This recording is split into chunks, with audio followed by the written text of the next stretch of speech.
جو بھی اپنے نفس کی حرص سے بچے وہی کامیاب اور بامراد ہے۔ نمبر 18، صدقہ بری موت سے بچاتا ہے۔ حدیث میں ہے کہ صدقہ اللہ کے غصہ کو بجھاتا ہے اور بری موت سے بچاتا ہے۔ نمبر 19، قیامت کے دن صدقہ دینے والا عرش الہی کے سائے میں رہے گا، جیسا کہ اس حدیث میں ہے، جس میں کہ اللہ تعالیٰ 7 آدمیوں کو قیامت کے دن اپنے عرش کا سایہ دے گا۔ اس کے علاوہ ایک دوسری حدیث میں ہے کہ مومن قیامت کے دن اپنے صدقہ کے سائے میں رہے گا۔ نمبر 20، اللہ تعالیٰ نے صدقہ کرنے والوں اور خرچ کرنے والوں کی تعریف کی ہے۔ اللہ تعالیٰ اچھا بدلہ دے گا، خوف کو امن میں بدل دے گا اور غم کو دور کر دے گا۔ 21، 22، 23 جیسا کہ اس آیت کریمہ میں ہے، الذین ينفقون اموالهم باللیل والنہار سرا وعلانیہ فلہم اجرہم عند ربہم ولا خوف علیہم ولا هم یحزنون۔ سورہ بقرہ آیت نمبر 247، کہ جو لوگ اپنا مال اللہ کی راہ میں رات اور دن پوشیدہ اور ظاہر طور پر خرچ کرتے ہیں تو اس کا ثواب ان کو ان کے رب کے پاس ملے گا، اور ان کو قیامت کے دن نہ کسی طرح کا خوف ہوگا اور نہ غمگین ہوں گے۔ نمبر 24، زکوٰۃ دینے سے بارش اترتی ہے، جیسا کہ اس کے نہ دینے سے بارش رک جاتی ہے۔ نمبر 25، یہ اللہ کی محبت کا سبب بنتی ہے، اس لیے کہ صدقہ کرنے والا صدقہ لینے والے پر بھلائی کرتا ہے اور اللہ تعالیٰ بھلائی کرنے والے کو پسند کرتا ہے۔ نمبر 26، اللہ تعالیٰ کی نعمت کی ناشکری کرنے سے آدمی بچ جاتا ہے۔ نمبر 27، اللہ کے حقوق اور کمزوروں کے حقوق کی ادائیگی ہو جاتی ہے۔ 28، 29، 30 اس سے رزق میں اضافہ ہوتا ہے، دشمن پر فتح اور غلبہ حاصل ہوتا ہے۔ حدیث میں ہے کہ کھلے چھپے کثرت سے صدقہ کرنا تمہیں روزی، فتح اور غلبہ دے گا۔ نمبر 31، وہ قبر کی گرمی کو بجھاتا ہے۔ حدیث میں ہے کہ صدقہ قبر کی گرمی کو بجھا دیتا ہے۔ نمبر 32، اس سے عمر میں زیادتی ہوتی ہے۔ حدیث میں ہے کہ مسلم کا صدقہ عمر کو بڑھاتا ہے۔ نمبر 33، زکوٰۃ روکنے والے پر جو لعنت و ملامت کی گئی اس سے آدمی محفوظ رہتا ہے۔ نمبر 34، صدقہ کرنے سے اللہ کی رحمت قریب ہو جاتی ہے، جیسا کہ اللہ تعالیٰ نے فرمایا، ان رحمت اللہ قریب من المحسنین۔ سورہ اعراف 26، بے شک اللہ تعالیٰ کی رحمت نیک کام کرنے والوں سے نزدیک ہے۔ ایک جگہ ہے فَسَأَكْتُبُهَا لِلَّذِينَ يَتَّقُونَ وَيُؤْتُونَ الزَّكَاةَ۔ سورہ اعراف آیت نمبر 156، لکھوں گا جو اللہ سے ڈرتے ہیں اور زکوٰۃ ادا کرتے ہیں۔ نمبر 35، خرچ کرنے سے اس بال کا بدلہ مل جاتا ہے۔ حدیث میں کہ فرشتے یہ دعا کرتے ہیں، اے اللہ خرچ کرنے والے کو اس کا بدل دے۔ نمبر 36، زکوٰۃ دینے سے سماج کی اقتصادی مشکلات اور بدحالی پر قابو پایا جا سکتا ہے۔ اگر زکوٰۃ دینے والے اس کو صحیح جگہوں پر خرچ کریں تو دینی اور دنیاوی دونوں قسم کے فوائد حاصل ہو سکتے ہیں، لوگوں کی ضرورتیں پوری ہو سکتی ہیں، فقراء کے حسد و شر سے محفوظ رہا جا سکتا ہے۔ یہ در حقیقت مفسدین کے لیے لغو کام کرنے سے سب سے بڑی رکاوٹ ہے۔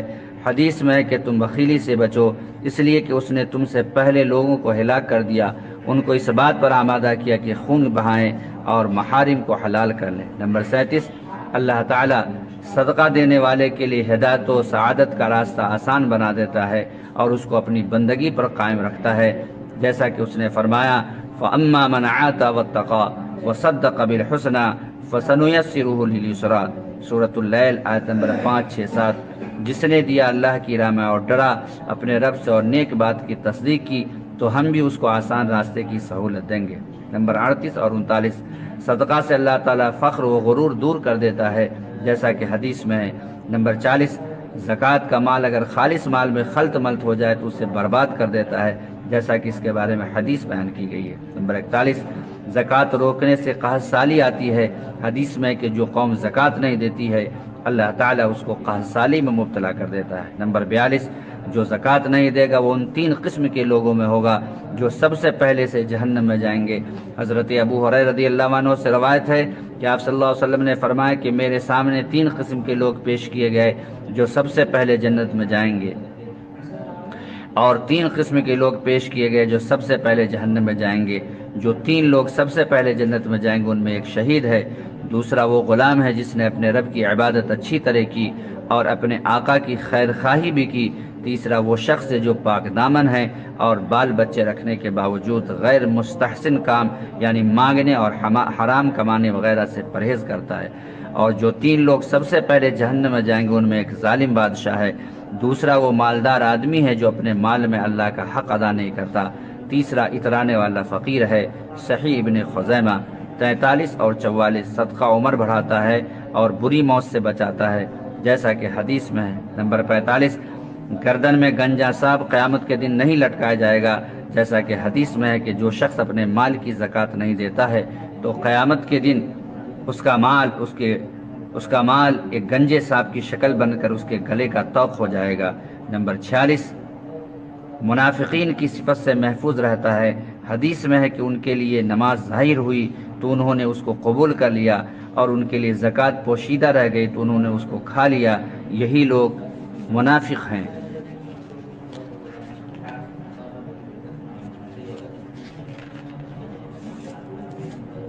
نمبر 47 اور 48، بلا صدقہ سے آگے نہیں بڑھتی اور صدقہ برائی کے 70 دروازوں کو بند کر دیتی ہے۔ طبرانی فی الکبیر۔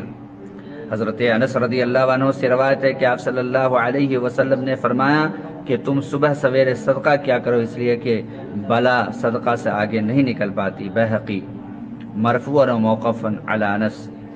نمبر 49، جو شخص صدقہ ثواب کی نیت سے دے تو اس کے لیے جہنم سے آڑ بن جاتی ہے۔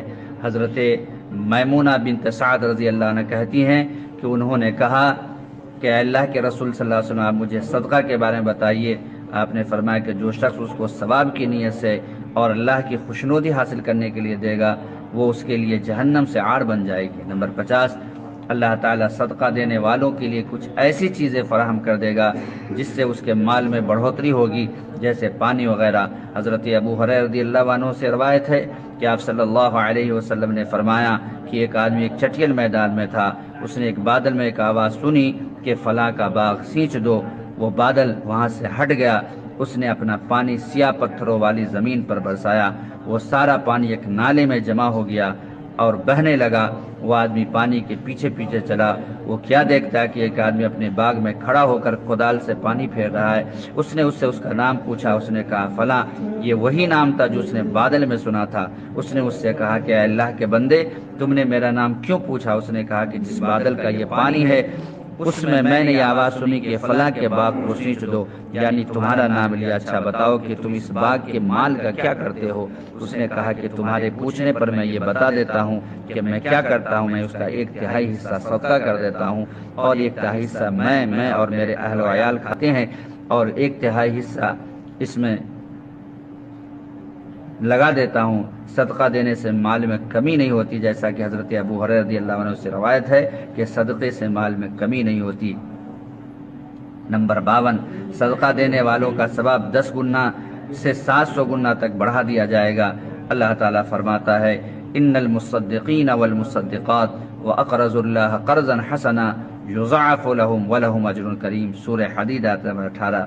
صدقہ دینے والے مرد اور عورتیں جو اللہ کو خلوص کے ساتھ قرض دے رہے ہیں ان کے لیے بڑھایا جائے گا اور ان کے لیے پسندیدہ اجر و ثواب ہے۔ نمبر 53، صدقہ اللہ کے غضب کو بجھاتا ہے، جیسا کہ حدیث میں صدقہ اللہ کے غضب کو بجھاتا ہے اور بری موت سے بچاتا ہے۔